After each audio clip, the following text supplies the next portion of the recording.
That can't be good. Or could it? I'm cooking. Oh, I'm cooling off now. Little modifications to the pedal cranks with the help of the heat wrench. Just trying to knock this one down a little bit just to save, not kill the bearings, you know. You don't want to touch that, trust me. Let's go dunk that one more time and let it cool down, and I'll show you what the other stuff was done.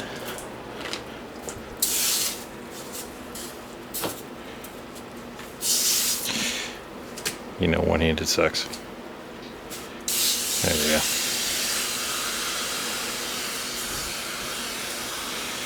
I'll let that cool down some more. Okay, so where did I decide to put those rods? As you can see, they curve up from underneath and go back to the frame. I thought that was the most unobtrusive place.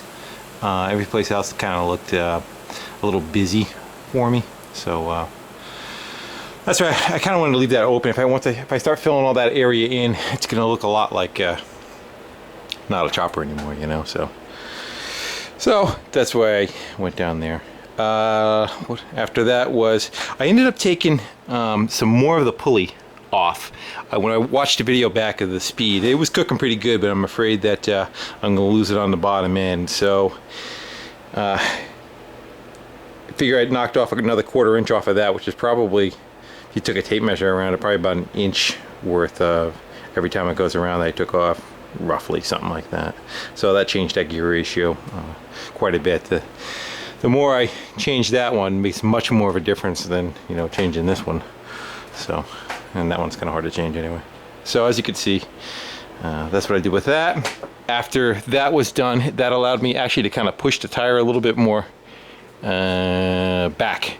And I was having a slight problem with running out of adjustment on this pulley. So I took this guy and heated it and kicked it down a little. I should back up on that. I actually ended up I left the tire where it was, and on the last video what I did was I sucked the tire back to run it with no idler wheel. So that was the case with that. I don't remember. Anyway, so I adjusted that out. I wanted to get this idler down a little bit more because I was tipping on the bottom of the motor, and so now I alleviated that. I don't have a problem so much. I remember what it was. I was playing with the tilt of the wheel, and so I got that in position so it doesn't touch. I may take some angle channel for the bottom one and just give it a channel for it to lay in as it goes across the bottom. Just for the reason is, and the bike was already this way anyway, you see how close that chain is to the tire? And you can kind of see there's the old rub marks and the rust in it. That's where it rubbed before too, but again, you're only doing 5-10 mile an hour pedaling the thing around. So I have a feeling this rim was kind of set up for the smaller size tire, and they just put the fatter tire on and said screw it. So with that, what I'm going to do is kick the tire a little bit this way, and when you do that, of course, then you need more adjustment in the front. So that's how that all started.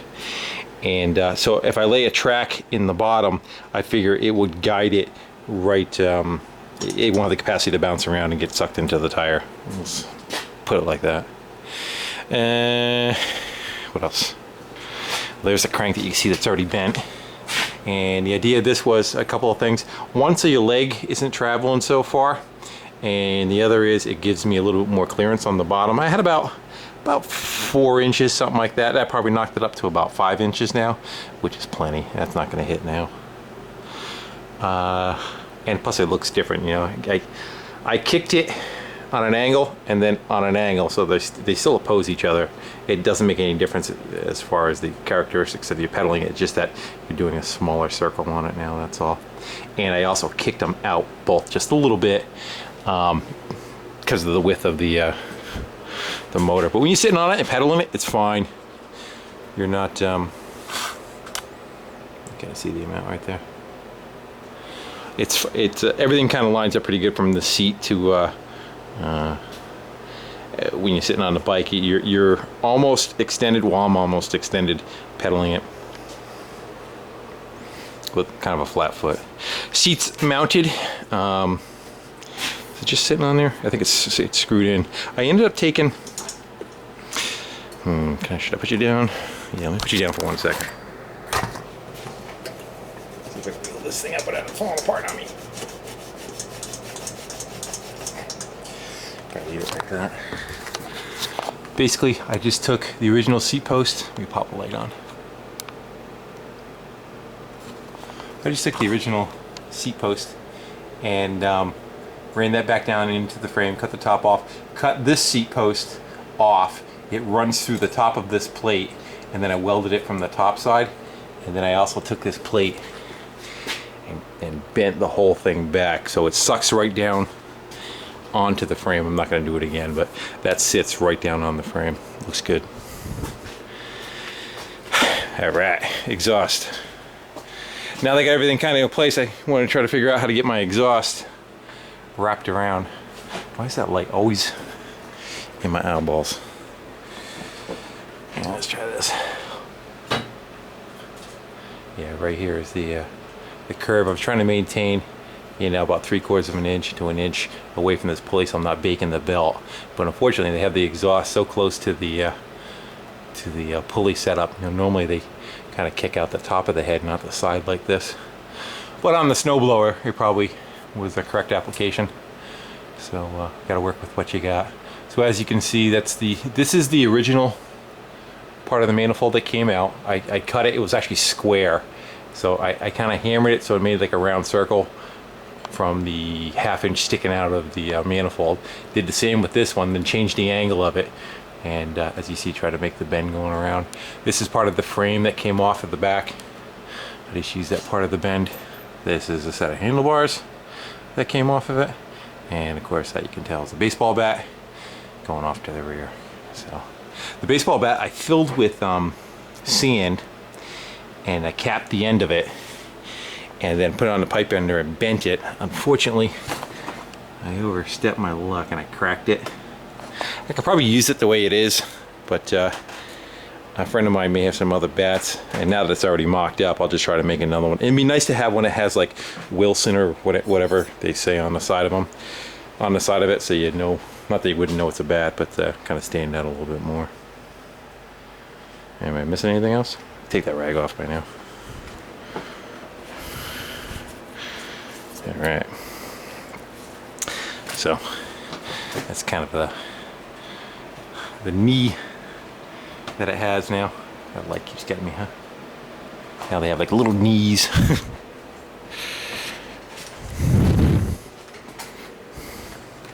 You see this one better because the light's not in your way, but you can see the idea.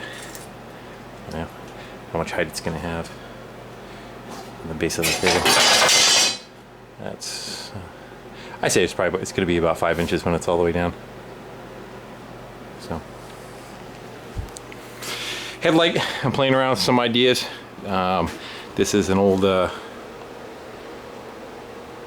handheld spotlight that probably had one of those 6-volt batteries in it. I don't even know, I haven't opened it up yet, but I kind of like the look of that, so I might go with that. I got a couple other things I could use too, and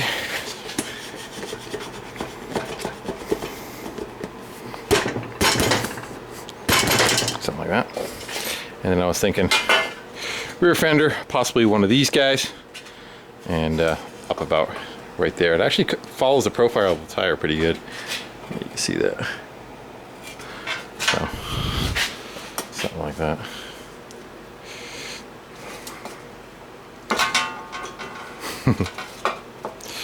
Something like that. Kind of looks like a Honda Rebel, doesn't it?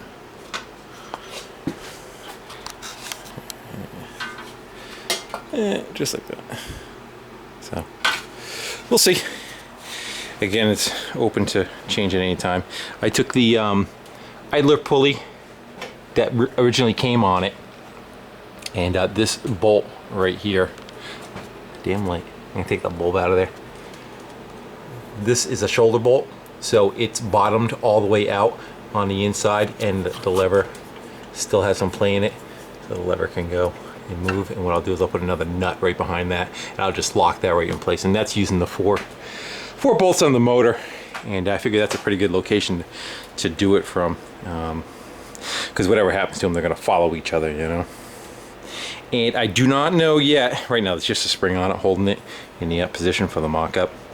If I'm going to do a lever coming off the side, if I'm going to do something on the handlebars with like some kind of clutch lever, I'm not sure yet. I'm having a feeling that if I use a cable, it's going to have to be a very strong cable. I don't know. I don't know how much drag I'm going to get coming around this corner, or if I'm going to slip real bad and I'll have to really crank down that a lot. I just don't know yet, you know. A lever is stronger, you know, with just a bunch of pivot points coming up. I may do that again. I kind of like the look of it too, so you know, over a lever on the handlebar. But for ease of riding, that on the handlebar would be much more ergonomic, we should say. Not that this is an ergonomic bike. When I took the end of the cap of the bat out, it's a rubber plug. It's over here somewhere. See a little pile of rubber. Might have fell on the floor. Might have gotten lost in the abyss. The abyss of shit. I'll look for one more second, then after that we're gonna give up. Anyway, there's a rubber plug that's probably about that deep. And I just hit it with a drill bit all over the place, and finally it got weak enough where I was able to pop it out of the hole. And that's my type of expansion chamber, we should say. Yeah, there's my expansion chamber right in the handlebar bracket. So there's that. To get finished up where I want to go. Gas tank. I'm probably having the hardest time with that. Everywhere I put something on the bike, I don't like it. And again, it's gravity feed, so I have to be above this level with the tank, or at least most of the tank. So that's leaving me, you know, above the back fender. Over here, it's leaving, which I'm probably going to go with. It had a little plastic tank. I may stick that right here and try to hide it cosmetically. Where is it? It's over here. It's got like an angle to it too, but it's just ugly, you know. I don't know. Maybe if I'm able to hide it in some kind of tin or something, maybe that would be a good idea. And kind of stick that right over there. Other options I had was that thermos again, but I've done that on a couple of bikes. I don't know if I want to do that again, but what I like is that curve is perfect. That curve just matches that frame dead nuts, doesn't it? So, but again, this was actually off of the green bike I built. It's already set up to be a gas tank. I thought about putting it lower. There's that plug that came out of the end of the bat. So I just drilled it out, and then it just popped out of there once it was able to kind of shrink up a little bit, you know. So do that again on another bat. This is from one of those Coleman stoves, and what I figure I might have been able to do is I could have mounted it low, and then, you know, you pump it up and you have a charge, and you know, build like 5 psi. That would hold for the whole tank and feed the carburetor. And be a little different, but it just didn't seem to have any place I could put it. You know, I was thinking like maybe back here, which I still might do, you know, but then your gas cap's on the wrong side, and you know, I could probably do it like that and just switch that nozzle right around, you know. Still undecided. Yeah, it might go right there. And then take this and twist this like that, so the copper line goes right to the end. And just punch out the jet that's in it. I don't need that jet in there. You know? So that would go kind of straight up to the carburetor. We'll see.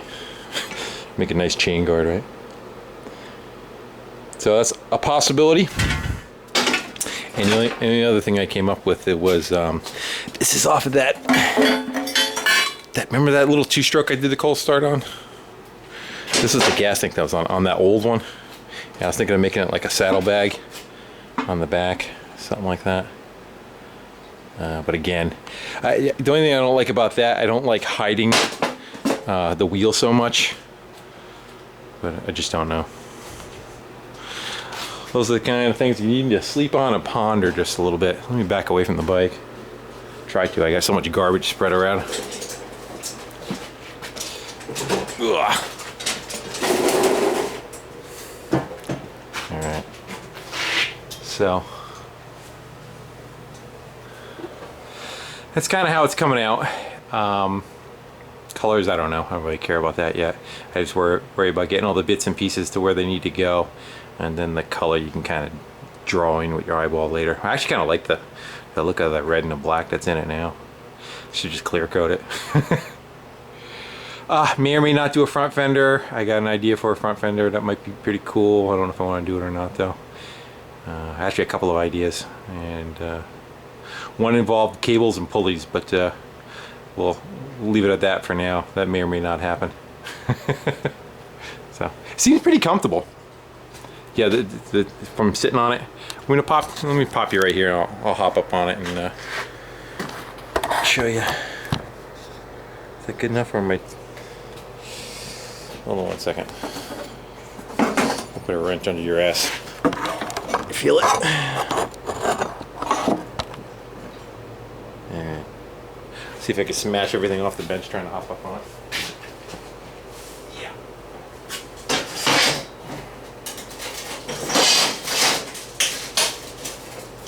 So, as far as like where you pedal, it's pretty good.